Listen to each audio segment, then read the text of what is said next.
حضور بشر ہیں تو بشر کہنے میں کیا حرج ہے؟ میں کہتا ہوں اچھا آپ دیکھیں یہاں پر اگر کوئی بندہ بیٹھا ہو جو جناب ایم اے پاس ہو، میں اس کو یہاں کھڑا کروں، میں آپ کو جناب یہ میرے دوست ہیں، یہ میٹرک پاس ہیں، وہ بندہ اس کو اپنی عزت سمجھے گا، بے عزتی سمجھے گا؟ حالانکہ بات میں سچ کر رہا ہوں، میں جھوٹ نہیں بول رہا جناب۔ اگر اس نے ایم اے پاس کیا تو یقیناً اس نے میٹرک تو پاس کر کے ایم اے کیا ہوگا، میٹرک کے بعد اس نے ظاہر ہے ایف اے بی اے تمام مراحل سے گزر کے ایم اے تک پہنچا ہوگا۔ لیکن اگر کوئی بندہ وہ برا محسوس کرے گا، کیوں؟ وہ کہے گا جناب میٹرک کے بعد میں نے آگے تعلیم حاصل کی ہے، میرا آپ تعارف پورا کرائیں کہ میں ایم اے پاس ہوں۔ ہم کہتے ہیں کہ جناب حضور بشر ہیں لیکن حضور افضل البشر ہیں، حضور نور ہیں، صرف نور نہیں، نور نالا نور ہیں۔ محترم حضرات، پھر آقا علیہ السلام سدرۃ المنتہا سے آگے کا سفر، اور میرے آقا ایک مقام ایسا آ گیا کہ حضور رف پہ ہوئے، رف پہ گئے جناب، سیڑھی بھی رہ گئی، براق بھی رہ گیا، رف کے ذریعے میرے آقا نے سفر کیا، اور ایک مقام ایسا آ گیا رف بھی رہ گیا، براق بھی رہ گیا، اور یہاں تک کہ سیڑھی بھی رہ گئی۔ اللہ اور کے نبی کا قرب ہوا، ملاقات ہوئی۔ قرآن میں آتا ہے، سورہ نجم آپ پڑھ کر دیکھیں، ثم دنا فتدلی فکان قاب قوسین او ادنی۔ اللہ اور کے نبی آپس میں اتنے قریب ہوئے، 2 کمانوں سے بھی زیادہ قریب ہوئے، 2 کمانوں سے بھی زیادہ قریب ہوئے۔ اچھا قریب ہوئے، اللہ اور اس کے حبیب کی ملاقات ہوئی۔ اللہ جانتا ہے اللہ نے کیا دیا، حبیب اللہ کا جانتا ہے اللہ کے حبیب نے کیا لیا، ہمیں کوئی پتہ ہے؟ لیکن جو بات اوپن ہوئی، اوپن کیا بات ہوئی؟ جب میرے آقا واپس تشریف لاتے ہیں، چھٹے آسمان پہ حضرت موسیٰ علیہ السلام سے ملاقات ہوئی، بات چیت ہوئی۔ موسیٰ علیہ السلام کو میرے آقا نے بتا دیا کہ اللہ نے مجھے 50 نمازوں کا تحفہ دیا ہے اور میری امت کے لیے۔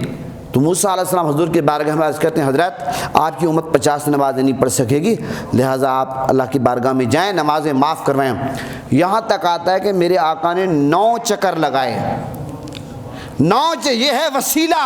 جو لوگ وسیلے کا قائل نہیں، ذرا آج جو 50 نمازیں تو پڑھ کے مجھے دکھا دیں، یہ وسیلہ ہے۔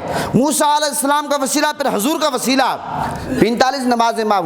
موسیٰ علیہ السلام نے 5 رہ گئی، موسیٰ علیہ السلام نے عرض کی حدیث میں ہے کہ حضرت آپ کی امت 5 ہی نہیں پڑھ سکے گی۔ تو میرے آقا نے اس موقع پر کیا فرمایا کہ مجھے حیا آتی کہ میرا آپ کی بارگاہ میں جاؤں۔ اب یہ موسیٰ علیہ السلام نے بار بار یہ جو مطالبہ کیا، اس کی کیا وجہ ہے؟ اس پر بھی لوگ کلام کرتے ہیں، ماشاءاللہ آپ کتاب میں پڑھیں۔ وہ کہتے ہیں کہ موسیٰ علیہ السلام کوہ طور پہ گئے، آپ کو پتہ ہے کہ اللہ کا دیدار نہیں کر سکے، اللہ سے کلام کیا ہے، اور میرے آقا نے کیا فرمایا؟ من رآنی فقد رأى الحق، جس نے مجھے دیکھا اس نے حق کو دیکھا۔ تو موسیٰ علیہ السلام چہرہ مصطفیٰ وہ آئینہ تھا جس میں موسیٰ علیہ السلام اللہ کا دیدار کر رہے تھے، اس لیے موسیٰ علیہ السلام یہ چاہتے تھے کہ اللہ کے حبیب بار بار جائیں اللہ کے پاس اور واپس آئیں چہرہ مصطفیٰ میں، وہ جو آئینہ ہے اس میں حضور کے چہرے میں اللہ کا دیدار کروں۔ اس لیے تو کہتے ہیں کہ حبیب اور کلیم کا فرق ہے۔ حبیب وہ ہے جو بن بلائے، یعنی کہ جن کو اللہ بلائے فرشتوں کی جھرمٹ میں اور بلائے، وہ حبیب ہے، اور کلیم وہ ہے جو مطالبہ کرے بار بار اللہ کی بارگاہ میں کہ مجھے دیدار کرائے۔ یہ حبیب اور کلیم کا فرق ہے۔ المختصر بات یہ، میرے آقا واپس تشریف لاتے ہیں، اور وہ جو کفار تھے، وہ جو مشرکین تھے، وہ جو مخالفین تھے، ان لوگوں نے جناب پھر شور شرابہ کرنا شروع کر دیا کہ جناب یہ کیسے ممکن ہے، مختصر وقت میں جناب آپ معراج پہ ہو کر آئے۔ اس موقع پر سیدنا صدیق اکبر کے پاس گئے، سیدنا صدیق اکبر نے فرمایا یہ بات کی کس نے ہے؟ انہوں نے بتایا آپ کے نبی نے۔ سیدنا صدیق اکبر نے فرمایا حضور نے جو فرما دیا بات سچ ہے۔ تو سیدنا صدیق اکبر کو یہ جو صدیق کا لقب ملا ہے اس دن ملا ہے۔ اور پھر آپ کو پتہ ہے یہ جو کفار تھے، مشرکین تھے، ان کو کیا پتہ پہلا آسمان کیا ہے، دوسرا کیا ہے، تیسرا کیا ہے، چوتھا کیا ہے، پانچواں کیا ہے، ساتواں کیا ہے، بیت المعمور کیا ہے، سدرۃ المنتہا کیا ہے، رف کیا ہے، براق کیا ہے۔ ان لوگوں نے تو دیکھا ہوا تھا صرف مسجد حرام سے مسجد اقصی بیت المقدس دیکھا ہوا تھا۔ ان لوگوں نے بیت المقدس کی نشانیاں پوچھنا شروع کر دی۔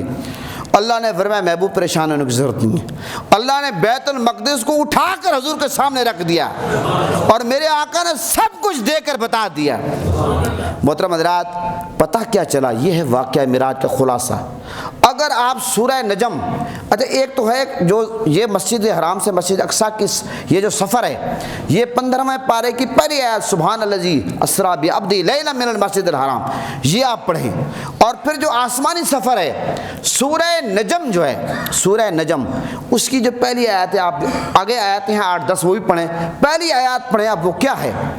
وَالنَّجْمِ إِذَا هَوَىٰ، وَالنَّجْمِ إِذَا هَوَىٰ کا ترجمہ کیا ہے؟ قسم ہے اس پیارے، قسم ہے اس ستارے کی وجود محمدی کی جب وہ عرش بری پر عروج فرما کے زمین کی طرف اترا۔ تو غزالی زمان رضی اللہ عنہ علامہ احمد سی کاظمی نے اس ترجمہ کنز البیان میں پورا واقعہ معراج جو ہے وَالنَّجْمِ إِذَا هَوَىٰ کے ترجمے میں بند کر دیا۔ تو یہ تھا واقعہ معراج نبی صلی اللہ علیہ وسلم کا خلاصہ۔ واقعہ معراج کا پیغام یہ ہے کہ ہمیں نماز کی پابندی کرنی چاہیے، نماز کا تحفہ اس رات کو ملا ہے۔ اور حضور کی معراج کیا تھی؟ اللہ سے ملاقات۔